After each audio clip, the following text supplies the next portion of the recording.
Hello, everyone, and thank you for joining us today. My name is Megan Noe. I'm a communications specialist here at MU Healthcare, and I am joined by Dr. Laura Morris, who is a family medicine physician in Fulton and co-chair of our COVID-19 vaccine committee. So before we dive in, maybe give us a little info on your background and sort of how you became our resident vaccine expert here. Sure, thanks very much, Megan. I am here today representing MU Healthcare and have been working very closely with our team of pharmacists, nurses, administrators, also co-chaired on this committee by Dr. Margaret Day, another family physician, and we've been behind some of the clinical recommendations and the planning and administration of our MU Healthcare vaccine clinics.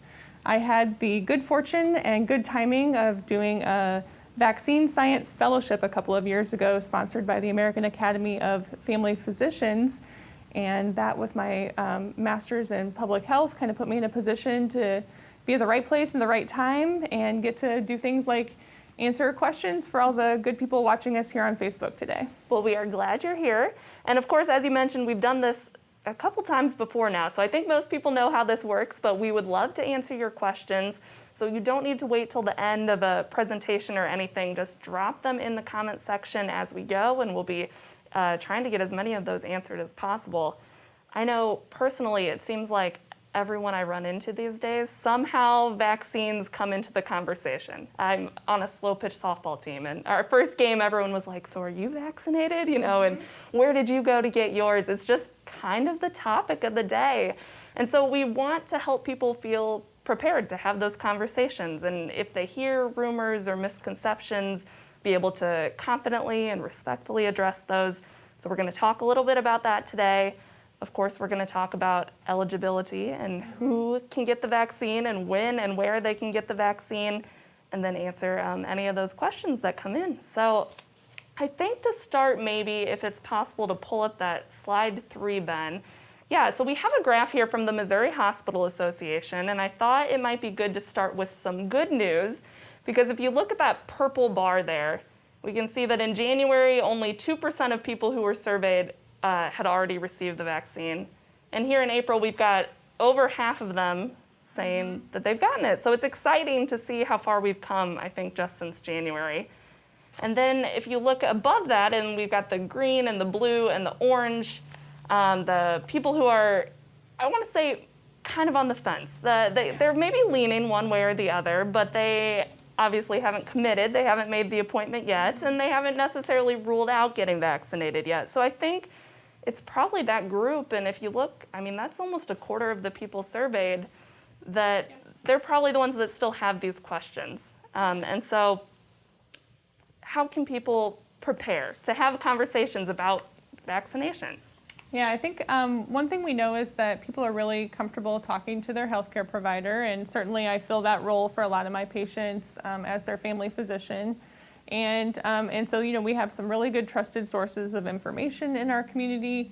And I think being aware now, most people know, you know, that the vaccine exists, and they probably know some basics about it, but we want to get into a few more details in our conversations with patients so that they can feel more comfortable with, you know, what are really the myths about the vaccine and what's really the truth about it, and also make sure that any barriers out there that people can see that are keeping them from maybe scheduling the vaccine, or you know, they think they're going to have to pay for it, some of those things that I think can really push those folks that are feeling maybe somewhat or less likely over that hump so that they can join the rest of us and get their vaccine. Great. Now we know historically vaccines have, I mean, really improved society. So have you found that it's helpful to kind of reference maybe some of those historical events when you talk to your patients? To some extent, yes. And certainly whenever we were first talking about vaccinating the public, and we kind of had moved past vaccinating healthcare providers and first responders, a lot of the generation of folks that were older than 65 experienced polio and smallpox, and also experienced the rollout of those vaccines maybe when they were children.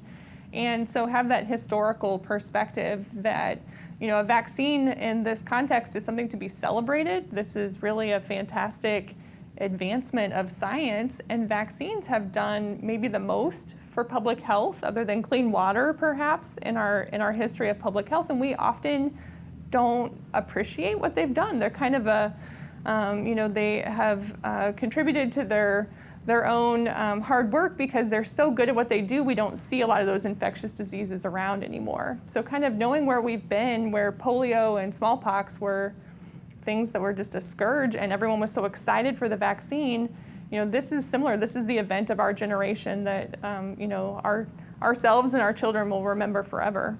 Great. Now, you mentioned earlier the misconceptions and addressing those and kind of maybe correcting some of the rumors that are out there. Are there any big ones that you've been hearing from patients in your clinic? Yeah, so I think there is still a lot of concern out there just about, what the side effects from the vaccines are and how much it's going to put them out of commission or if they're going to need to take off work. And I think that is something that people perceive as a barrier. And a lot of people are just not aware of what to expect after getting a vaccine. The other thing that we've heard is probably the biggest myth, and I know we want to spend some time talking about, is the fertility issues and the fact that a lot of people are concerned about getting a vaccine and how that might impact their ability to have children in the future. Well, let's dive right into those two that you mentioned off the top there. So let's talk about the side effects first. What are the expected side effects versus these maybe rare adverse reactions that we also hear about in the news occasionally? Yeah, absolutely. So if you have gotten a flu shot, if you're an older patient maybe who's had a shingles vaccine before, you know that sometimes a day or two after the vaccine you feel kind of under the weather, you might feel fatigued, your arm is probably a little bit sore. And those are the most common reactions that we see. People will report sometimes that they have a bit of a headache, some muscle aches, and signs and symptoms of illness, things like cough, are not part of the side effects, but fever can be. And it's much more common with these mRNA vaccines to see it after the second dose than after the first dose. So the second time around when your body sees that spike protein from the vaccine, your reaction is probably going to be quite a bit stronger. And those are the typical reactions that we see. So anything that happens outside of that time frame, so that's one thing to watch for. Your side effects from the vaccine are going to happen pretty quickly, usually within hours to maybe a couple of days. And they also taper off pretty quickly, so they don't last very long. And so if you are feeling worse instead of better after a few days, or if your symptoms, such as headache or fever, come on days or a week or two after your vaccine, it's much, much less likely that it's actually a side effect of the vaccine and it's something different. You need to talk to your healthcare provider about that. Okay. Is there anything that people can do to maybe combat those side effects from the vaccine? So certainly being prepared and really not getting too worried whenever you start to feel maybe the body aches or your arm is getting sore. It's okay to take things like Tylenol or ibuprofen, kind of over-the-counter pain relievers after you start to experience some of those symptoms, if you experience them. And those are okay. Just rest, drink fluids, and wait it out for a day or two. You should start to feel better and be back on your feet. Is there a reason that the side effects are typically more intense after that second dose? Yeah, it's definitely your body's immune system doing its job and doing it well. So after you get one dose, the immune system releases some messenger chemicals that activate your body. It thinks it's going to get sick because it saw that protein and it wants to mount an immune response. When it turns out to just be the protein and not be the virus, the immune system kind of settles down.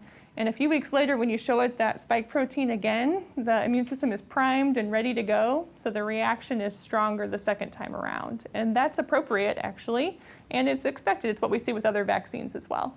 So along these lines of side effects, I believe there's an article that's kind of started circulating just in the past week or so about the mRNA vaccines and possibly causing shingles. What do we know about that?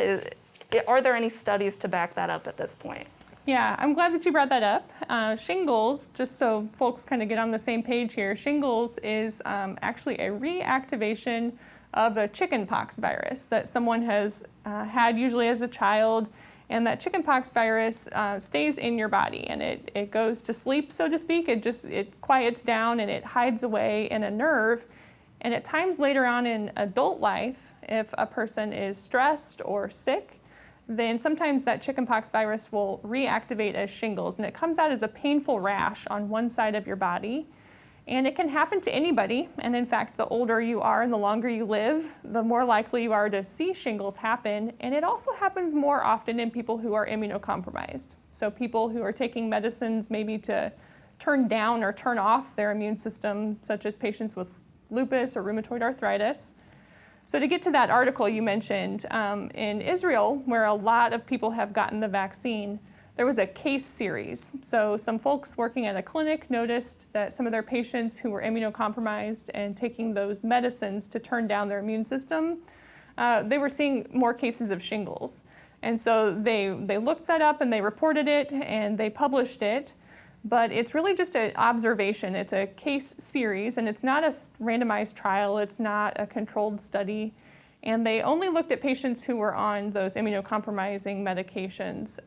And they compared them to people who weren't taking those, but they really didn't do a direct comparison to patients who were unvaccinated and taking immunocompromised medications. So we don't really have evidence to say that it causes it.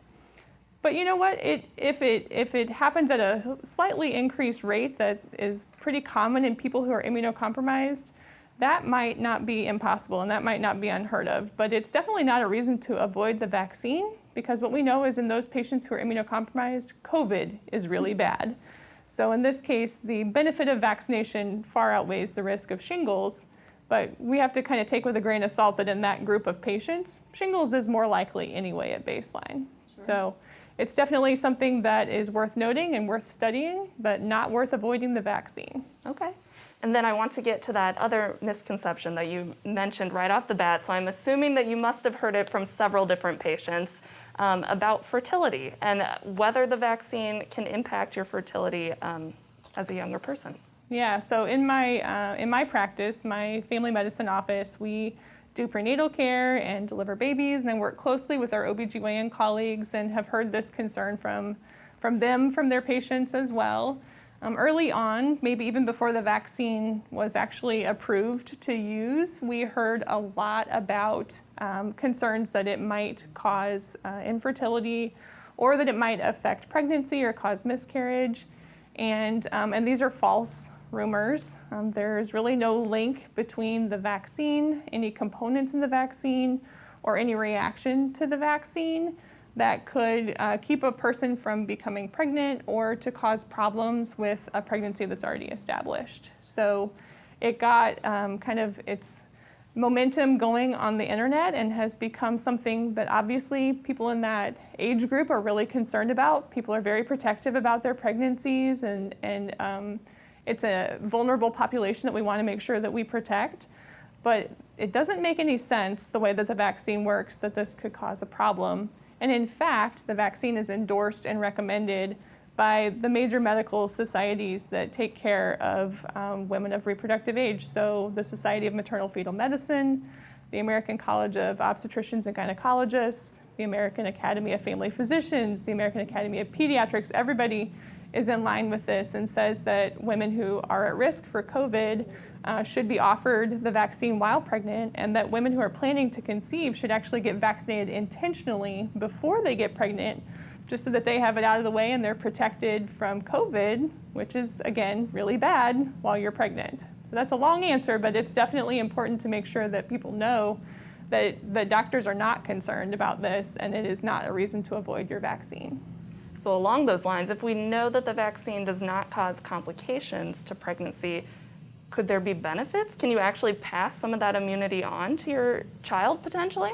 Yep, absolutely. You hit the nail on the head there. And there's actually a good reason why we vaccinate pregnant women for things like flu. You know, that's standard of care to get a flu shot during pregnancy, as well as we give pregnant women a Tdap vaccine to help protect them for antibodies to whooping cough, specifically so that they can pass those antibodies to their baby.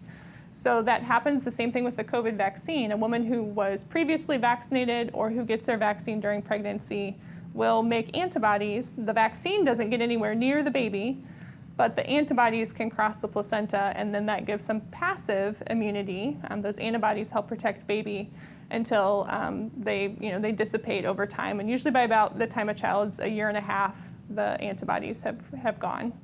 The human body is pretty cool. It's pretty amazing that that works that way, and it's a great scientific tool that we can know that, and we can use that to help protect children who are too young to be vaccinated themselves. Another misconception I think I want to address has to do with the cost and insurance. And actually, if we could bring up, I think it's slide 7.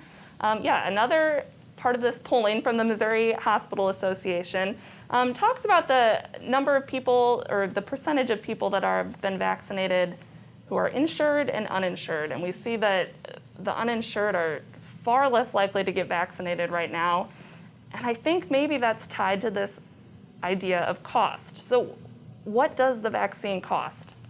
To the recipient of the vaccine, it is free. It costs nothing. And I think that's really important to emphasize that, you can have insurance. It doesn't cost anything. If you don't have insurance, it doesn't cost anything.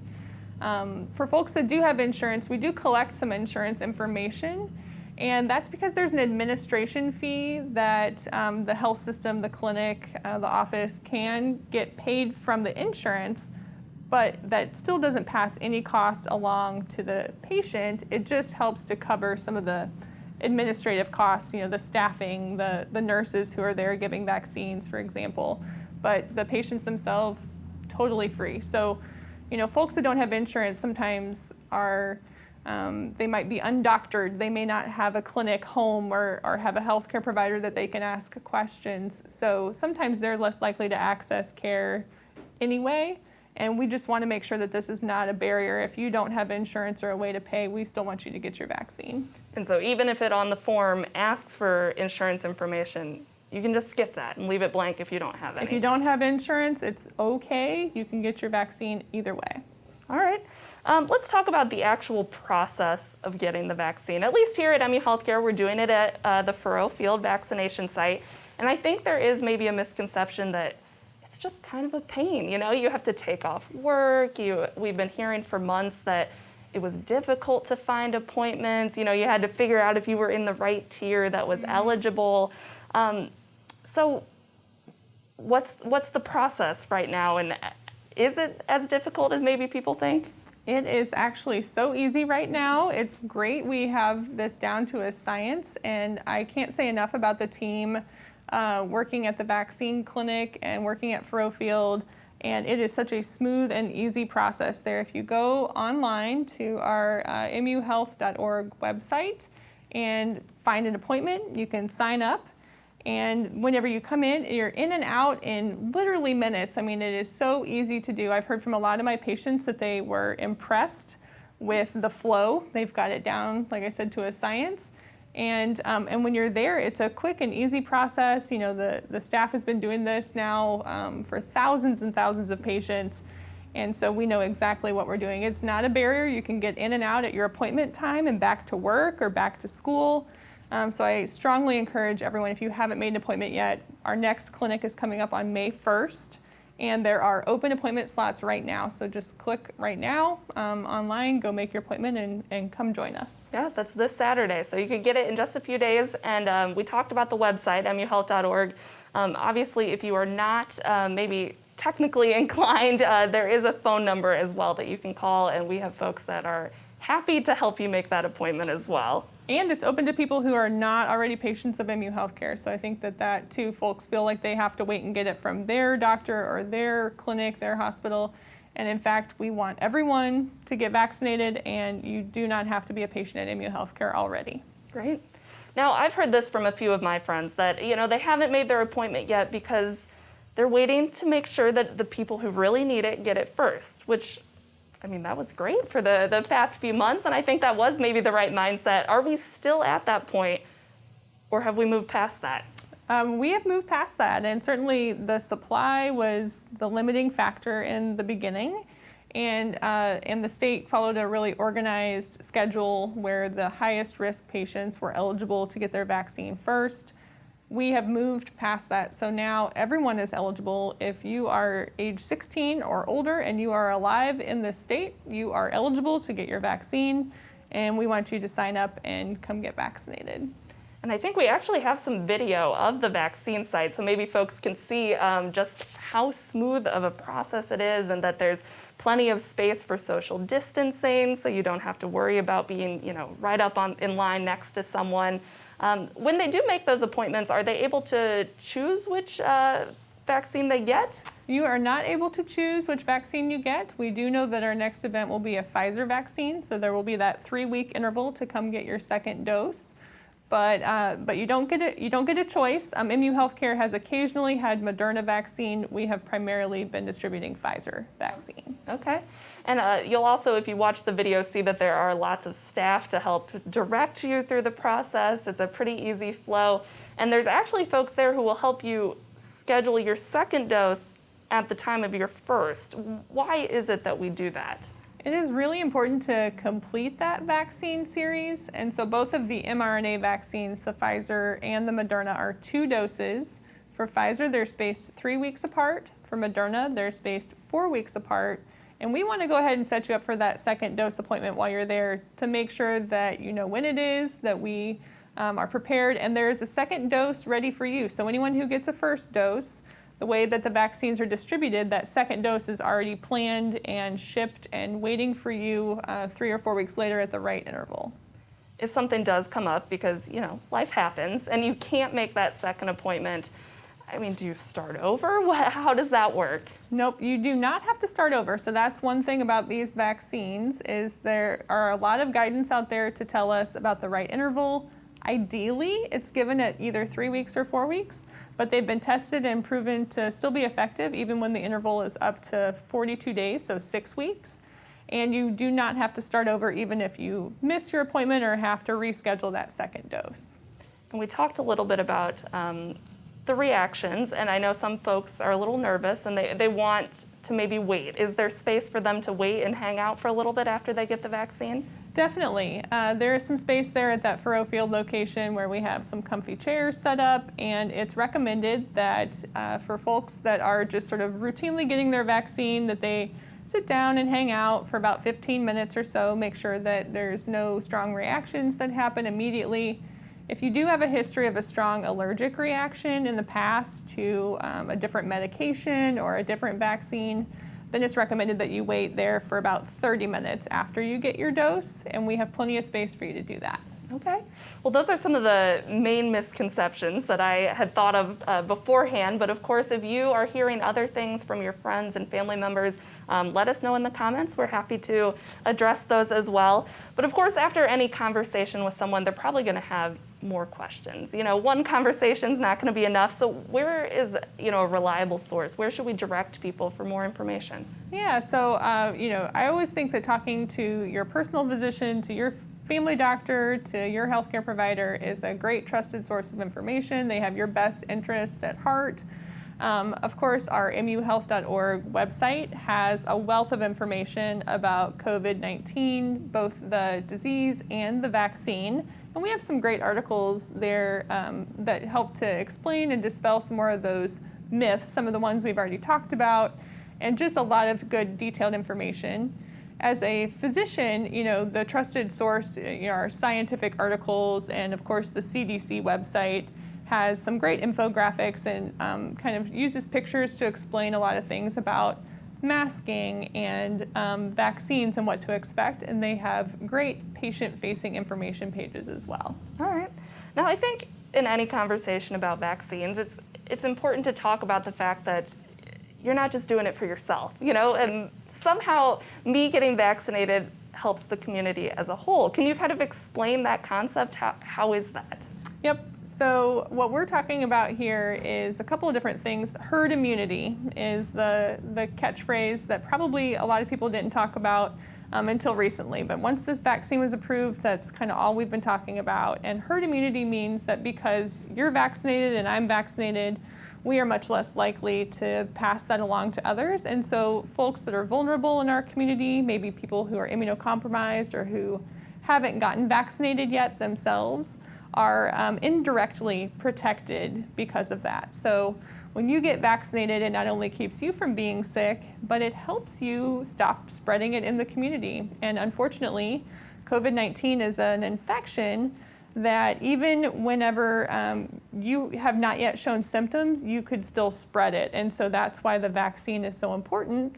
You are much less likely to be infectious at all. Even if you were to get sick after you've had your vaccine, you're not going to spread it as much or to as many people. So you're not going to bring it home to your family, and you're not going to be that person who inadvertently makes coworkers sick, including people around you who might be maybe more high risk or vulnerable than you are. Now, we might not have a firm answer to this, but what will it take to reach herd immunity in Missouri or in the country? I wish that we had a crystal ball and could answer that question with a good hard number. I think that there are a lot of numbers kind of floating around in terms of what percentage of the population we need. And it looks like it's probably going to be somewhere upwards of 70%. I think that's a safe number to say. But we don't know for sure, because herd immunity and, in fact, how well the disease is passed around depends on a few different factors. One is how well the vaccine works. And we know from our experience so far that the vaccines we have available, and the ones that have been given the most often are the mRNA vaccines, they are very effective. So the vaccine really does its job in this equation. The other is how well the virus passes from person to person. And so I'll introduce a little bit of the concept here of the variants of COVID that have come about. And some of those variations, genetic mutations in the virus itself, make it easier to spread and pass from person to person. So if you have a virus that passes more easily, you need more people to be vaccinated in order to help shut it down. The other is behavior. And so like what you and I are doing right now, we are wearing masks and we're sitting 6 feet apart. Mm-hmm. So that way we're doing our part of social distancing and some of these behaviors that make it harder to pass a virus around. So when we take away things like masks, then infections can go up and we need more people to be vaccinated to stop it. So when we have variants that are more infectious, we need more people to be vaccinated to stop it. So the number might change depending on the virus, our behavior, and our vaccine. And now children aren't eligible at this point. So is it even possible to reach herd immunity if children can't get the vaccine? So most children, certainly young children, are not yet eligible. Teenagers, so if you're 16, I mentioned that earlier, the Pfizer vaccine was approved for use of people 16 and older. So Pfizer can reach some teenagers. There's a lot of studies ongoing to look at expanding the age eligible for vaccine, probably down to adolescents, so age 12 and up would be the next group I would expect to see. So you're right, it is possible that we could vaccinate every single adult and still not reach some of those numbers in some places. But at this point, children are not yet able to be vaccinated because the vaccines haven't been approved for those age groups yet. All right, we've got a question from Kathy who asked, could you explain a little more about the 95% effectiveness? Does it mean that 5% of people will get COVID, or what exactly do those numbers represent? Yeah, so when we talk about vaccine efficacy, or effectiveness. So efficacy is what the vaccine showed in studies, and it looked at groups of people who were vaccinated with the real vaccine and those that got a placebo shot, and then it followed them over time to see how many of those cases of COVID happened in the vaccinated group versus the placebo group.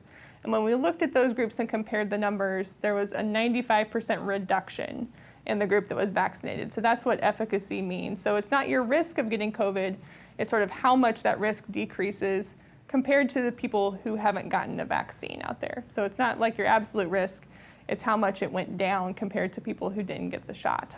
Okay, we have another question from Sean that goes back to kind of a topic we touched on a little earlier. We were talking about fertility.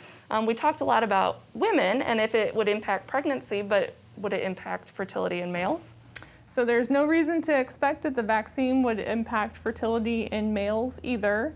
I think that there's, again, a lot of anxiety in this group, and a lot of folks want to make sure they don't do anything that could impact their ability to have children, and there's no reason to think that these vaccines would impair male fertility or female fertility. As for the benefits of getting vaccinated, I know personally I am going to see my grandparents this weekend, and I am so excited. We've all been fully vaccinated, and it will be great to hang out and I guess, even take the masks off. What are the latest recommendations? And I think the CDC just issued some new recommendations this week. They sure did, and a few weeks ago, they came out and said that if you have been vaccinated and you are with other people that have been completely vaccinated, and that means 2 weeks after getting your second shot or 2 weeks after a one-shot regimen, that you can be together indoors and you don't have to wear a mask with those other fully vaccinated people. So that's really important, and that does make us feel a lot more comfortable about, say, seeing people who might be high risk or vulnerable. And the CDC recently, just yesterday, updated their guidance on people who are fully vaccinated and things that they can do both outdoors and then in other groups. And so I think that's some really important guidance, that outdoors and fully vaccinated means there's really very, very, very, very low risk of transmission of COVID. And so you don't need to wear a mask outside. So if we were sitting outside, we can take our masks off and feel totally comfortable doing that. And we could also be outside, say, walking and shopping, or maybe at the market, or biking, or hiking, or even in other groups of people where we can still have distance and take the mask off and feel good about that. Now, along those lines, if the vaccines are highly effective and the risk of transmission is low, if I'm fully vaccinated, why do I still have to wear this? So you do still have to wear the mask whenever you are around people who are unvaccinated, or if you are around large groups of people. I think one of the things we were talking about before we went on air was,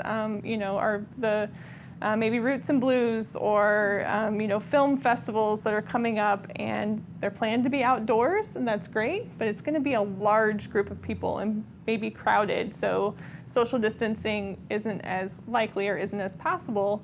In that case, you should still wear your mask, both to protect yourself and also the risk of transmitting to anyone else. All right. Jennifer asked, how do you explain to people who've already had COVID-19 that they should still get vaccinated? Yeah, so the disease is new, right? So all of this is new, and our information about how well your immune system protects you after you've had the disease and how long the immunity lasts after the vaccination, we're making some assumptions, but what we've seen is that after a while, people can potentially be reinfected. And so it's important to give your immune system the best chance that you can. And even after you've had COVID, you want to get your vaccine as soon as you're eligible to do so, because it's going to be another chance for your immune system to see that spike protein, another booster to your immune system's memory, so that way in the future, if you're exposed to COVID again, you're even more protected. So we definitely recommend, if you've had COVID, you still need to get your vaccine. Is there a difference in those immunities, the one from the vaccine versus the immunity you get from natural infection? So at this point, when you're exposed from the vaccine, you are being exposed to the spike protein, not to the whole virus. So you get the benefits of that immune protection without the risk of getting sick and potentially some of the long-term effects of COVID disease that we've seen.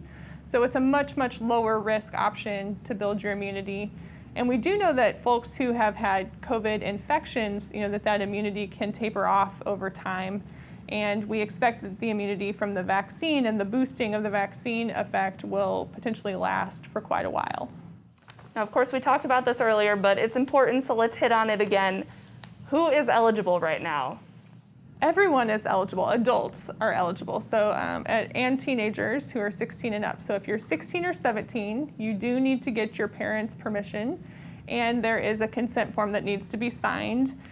So you will definitely need to have that to be vaccinated. But if you're 18 and up, you are eligible no matter where you are, no matter what vaccine is being offered. The 16 and 17-year-olds, it's only the Pfizer vaccine. Okay, and then I think we actually have some video, if we're able to pull that up, of the process to sign up at muhealth.org, because it's really simple right now. I think people maybe don't even realize how simple it is, but if you go to muhealth.org, you should see a banner right at the top of the website, I believe, that should take you to the page with the scheduling information. And so it's a really easy process to we'll walk through it here a little bit and see how simple it is.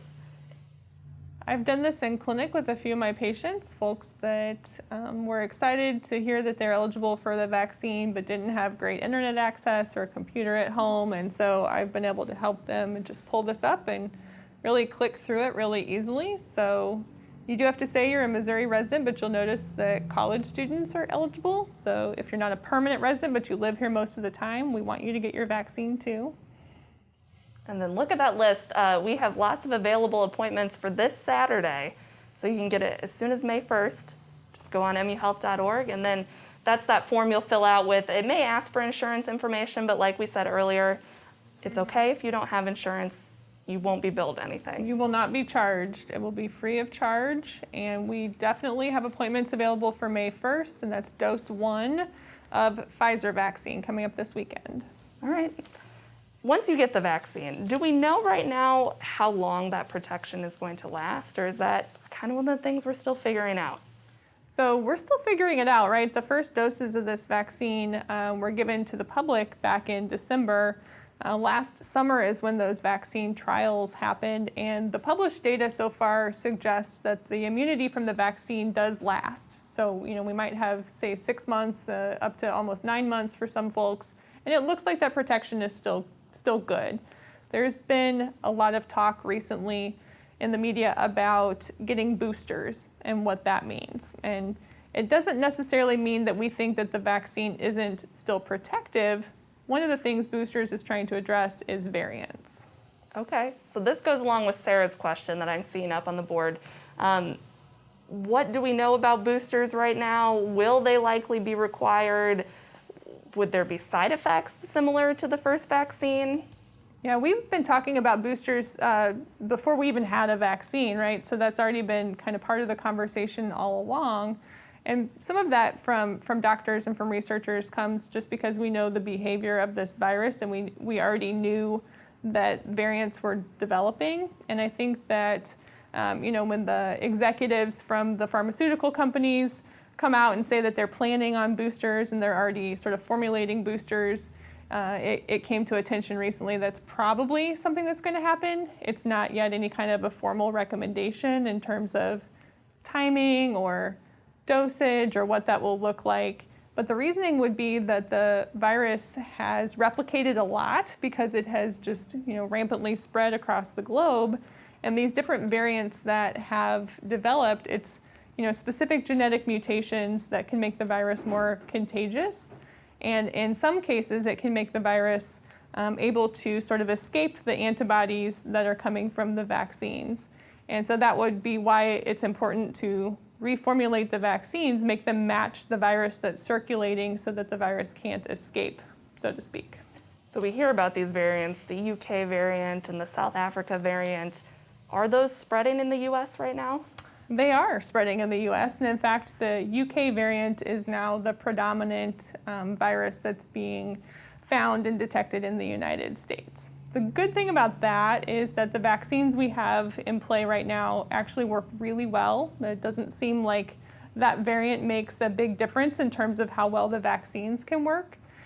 So that's important. The South African variant, on the other hand, does seem to it looks like the vaccines don't have quite as much efficacy against that particular variant. That's not the predominant variant in the United States yet, but of course it does exist, and there's variants all over the world and other places that have slightly different behavior. So being able to respond with these vaccines is really important, and in fact the mRNA vaccines and even the Johnson & Johnson other vaccines, they use that genetic material from the virus.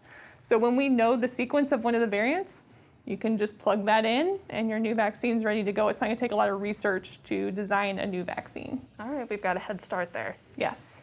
Let's go back to some of the questions from Facebook. Sonia's asking, what about if I'm having allergic reactions? Should I take the vaccine? So that is probably a good question for Sonia to ask her healthcare provider very specifically. But generally, people who have allergies such as food allergies or environmental allergies, eczema, asthma, those types of allergic diseases or reactions can and should get the vaccine. If a person has a history of anaphylaxis, so an immediate hypersensitivity reaction and a severe, like you carry an EpiPen or you've had a reaction to a different vaccine, that would be something to talk with your healthcare provider And if you have had a reaction to a COVID vaccine, then no, you should not get another dose of a COVID vaccine until you have spoken with your healthcare provider and gotten some very specific advice. But in general, like food allergies, not a reason to avoid it. All right. Now, Patricia's asking, what do we know about how COVID impacts the heart? And if she's been having stress, is there anything she can do? Yeah, so COVID, the disease, is a really complex disease process, and it can affect a lot of organ systems, and it can make people more likely to have blood clots and to have heart problems.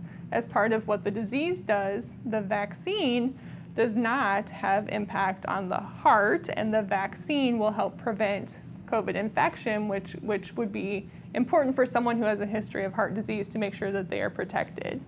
And certainly if a person's feeling concerned or feels that they might need a reason to talk to their doctor about their own personal health before they get vaccinated, I would encourage them to do that, just knowing that there are very, very few conditions that actually say, no, you should not get a vaccine. In fact, those are some of our most vulnerable and high-risk patients, and usually getting vaccinated is a good idea for them. Okay, by now most people have probably seen in the news lately some coverage of the Johnson & Johnson vaccine, and they've heard about the pause that was pushed on the vaccine rollout. Explain to us what's going on there, and should people be concerned? Yeah, so this obviously is any kind of a significant safety signal or concern for any kind of significant side effects is always a reason to stop and take stock of what's going on, and that's exactly what happened. So we have several different systems in our country that are monitoring vaccine safety. And so one of those is called the Vaccine Adverse Event Reporting System. And because of patients or doctors reporting events like blood clots to that system, they noticed that there were several patients who had reported a blood clot, but more specifically, a blood clot along with low levels of platelets. And it happened a couple weeks after getting a Johnson & Johnson vaccine. So that's the reason for the pause, was to investigate more thoroughly and to try to find out, is this really something related to the vaccine? Or is it something different? Is it related to having COVID itself? Because we know COVID can cause blood clots. And so when they did more investigation, found that it's an extremely rare and unusual side effect. Very serious. Obviously, it's a type of blood clot that happens in the what we call cerebral venous sinuses, which when you say sinus, you think like sinus, like nasal sinus, but in fact, it means the veins in the brain. But it's accompanied with low platelets, so there's an increased risk of bleeding. At the same time, there's a blood clot happening. So extremely rare, serious, but at about 1 in a million, not a risk that should keep a person from getting those vaccines. And in fact, that's exactly what the Food and Drug Administration and the advisory group for the CDC said. We need to make sure people know this could possibly happen. But the risks of getting COVID are far higher, and the benefits of getting vaccinated far greater than any risk that would come, even a potential very rare but serious side effect. And they actually have restarted using Johnson & Johnson in the U.S., correct? Yes.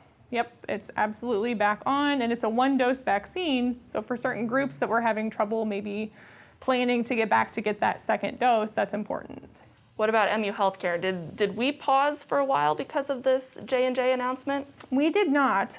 We have not ever received Johnson & Johnson vaccine to distribute. So because of our storage capacity, because we have those ultra cold freezers that could handle the Pfizer vaccine, we've gotten a lot of that.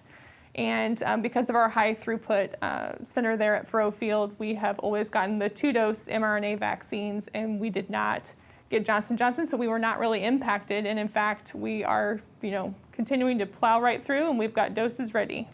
So if folks did receive the Johnson & Johnson vaccine at a different vaccine site, should they be worried, or is there something they should look out for?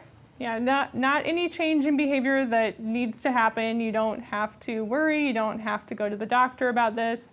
The folks who had those extremely rare blood clots were often, their symptoms started about 6 to 15 days, so they started about 1 to 2 weeks after the vaccine. And we talked earlier about the timing of expected side effects. A mild headache, muscle aches, fatigue, those things that are normal reactions to the vaccine happen pretty quickly, usually within a couple days. The folks who had the blood clots, they had severe onset of symptoms. They had headache that was the worst headache ever. They had stroke-like symptoms, and those all happened about a week or so after the vaccine. So a big difference in timing and a big difference in the type of symptoms and the severity of symptoms that they were seeing. All right, good to know. Well, Katie on Facebook is asking, is there an easy way to explain to friends how mRNA vaccines work and why these vaccines don't actually change their DNA? Yeah, so the good thing about mRNA vaccines, it's really pretty elegant. Messenger RNA is already taken the genetic material of the virus, that's specifically the information on how to build just that spike protein. And that messenger RNA is already there, and it's been translated, it's been transcribed into the message, and it gets put into a little lipid capsule, like a little cholesterol envelope, a little bubble, and that allows it to get into the cell. And once it's in there, it goes directly to the machinery that makes proteins. And so those little ribosomes, they look at the information in the mRNA and they pull together amino acids to build the spike protein. And the protein is assembled and folded, and then your cells put it out on the outside of the cell so that the immune system can recognize it. That mRNA never gets anywhere near your friend's DNA, so there's no way that it could possibly change it. And it's not necessary to, because the message is already there and just ready for those protein factories to read and start making the spike protein right off. All right. Another question I'm seeing has to do with kids in the vaccine. Why is it that they 16 and up can receive Pfizer, but none of the other ones? That really goes back to the research that was done last summer and fall. As these vaccines were being tested, Pfizer enrolled teenagers and enrolled people. Actually, they had some down to the age of 12, but very few between the ages of 12 and 15. And then they had more teenagers that were age 16 and 18. So they were able to include that age group when they asked for the emergency use authorization and the approval, because they had enough data to show that the vaccine was safe and effective in that age group. Whereas the other vaccine manufacturers, when they designed their research studies, they really only included age 18 and up. And so that's the reason for the limitation. It doesn't mean that we don't think that they will work in teenagers. They will, and children have really good immune systems, so usually vaccines work better in kids. No reason to expect that these would be any different. All right. Question here about whether the vaccine may become an annual thing, sort of like we get a flu shot every year. Maybe, do you foresee in the future we'll be getting a COVID-19 vaccine every year? I wish I knew the answer to that. And we did talk a little bit earlier that the boosters that we're talking about serve, a couple of different purposes. The boosters are really going to be to respond to the changing variants and the concern that those variants might not be as responsive with the vaccines that we currently have in play. But an annual vaccine isn't out of the question. These vaccines, though, are a lot more effective than flu shots. So, every year when we get our flu shot, we are protected for a period of months, but that flu shot immunity does not last forever. And we don't know the duration of protection from the COVID vaccines yet, but their efficacy in studies is quite a bit impressively better than flu vaccines. And so I'm not sure that annual will be necessary. It's a little bit too soon to tell. We'll wait and see. I think we've actually gotten through just about all the questions from Facebook, but before we wrap things up, I want to talk one more time about where people can go to get more information and where they can go to make an appointment. So where have you been sending folks? Yeah, so my first go-to is really our muhealth.org website. It's fantastic. The information on there is updated frequently, and it's accurate and it's understandable. So for my patients who really have questions, and it's great because that's the same place to go to sign up for your vaccine. So our banner bar at the top of that page has, our sign up now and schedule now. And that's a great place to go and get your vaccine dose, sign up for our May 1st clinic. as a healthcare provider, my detailed questions when I need to know what to do in a particular situation or guidance to offer other physicians who are asking me questions, I go to the CDC website because they have great patient-facing materials as well as information for clinicians about all those little situations and all the different detailed questions that you can have. Great. And as you just mentioned, go to muhealth.org. There are appointments available for this Saturday. You can also call that phone number, 573-771-CARE, and the folks there will be happy to help you get scheduled. But Dr. Morris, thank you so much for being here today. We really appreciate it. And until next time, thank you all for joining us. Thank you.